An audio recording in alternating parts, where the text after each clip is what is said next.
Сайн байцгаана уу? Та бүдэд энэ өдрийн мэндийг хүргэе. Алдар спорт хорооны тэквондогийн дасгалжуулагч багш Бэлгүн байна.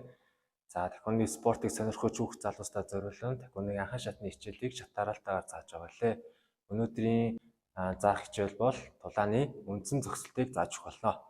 За ингээд хичээлдээ орцгоё. Тулааны үндсэн зогсолтын командыг Кируги Жумби гэж хэлдэг. За Кируги Жумби гэсэн командаар үндсэн зогсолтыг авч зогсно гэсэн. За хажуу талаасаа ингэж харагдах нь. За энэ хүү зогсолтыг юун дээр анхаарах ёстой юм гэхээр хоёр хөл мөрнөөс том хэмжээтэй зайтай байх ёстой.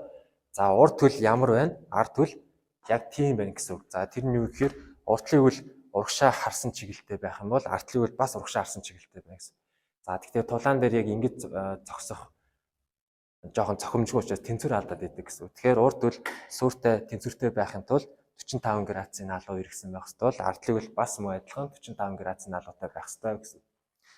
За дээшлээд цээжний байрлал ямар байх ёстой гэхээр хөндлөн харсан чигээрээ ингэсэн зогсож явах юм бол мэдээж харагдац ийш энэ талаас жоохон муу харагдана гэсэн. За цээж хөндлөн харсан тохиолдолд ямар сул талтай юм гэхээр цээжний хөдөлгөөн арай их болчдөг гэсэн. Довтлогоо явж байгаа холбоотой өшөлт юм уу тулааны явцад цээж эргүүлээд өшөлтөөр нөгөө хүндээ мэдэгдээд идэг гэсэн. Илүү тийм хугацаа алддаг гэсэн. Тэквондо спортын тулааны төрөл ялангуяа богинохон зайд аль болох хурдан өшөлтөг өстэй байдаг бол цээж ингэж харуулсан тохиолдолд цээжний хөдөлгөөн нь илүү далаацтай болоод тэгэхээр нөгөө хүндээ боломж олгоод идэгаа гэсэн. За 45 градусын налуутай хагас урагшаа байдлаа цээжийг эргүүлнэ. За гарын хөдөлгөөн нь гар нь хаана байрлах хэвээр бас муу адилхан заагаад өгье. За уртлын гар буюу зүүн гар.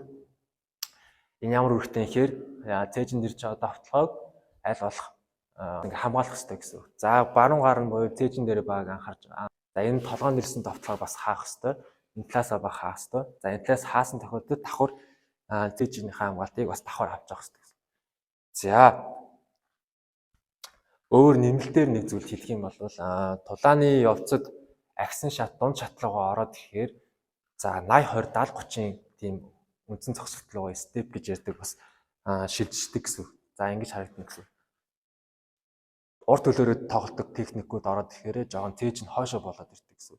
За энэ хөө зүйлийг анхан шатны хүүхдүүдэд зориулж зааж өгж байгаа учраас хоёр хөл маань биеийн ерөнхий хөгжилд бас хэрэгтэй гэдэг үднээс хоёр хөлд маань 50-50% хүчийг өгөх ёстой гэсэн.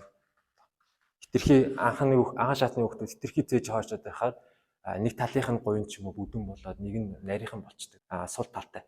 Тэгэхээр хоёр хөл дээр хоёр хөлөндөө бүх хүчийг 50-50-аар чигд хуваарлаж өгөх ёстой гэсэн. За эхнээс нь ганц удаа хийгээд үзье. Чараад төнэ. За Кируги Жумби.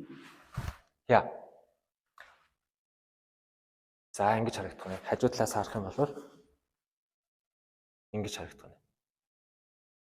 За өнөөдрийн хичээлээр тэквондогийн тулааны төрлийн үндсэн зогсолтыг зааж өглөө.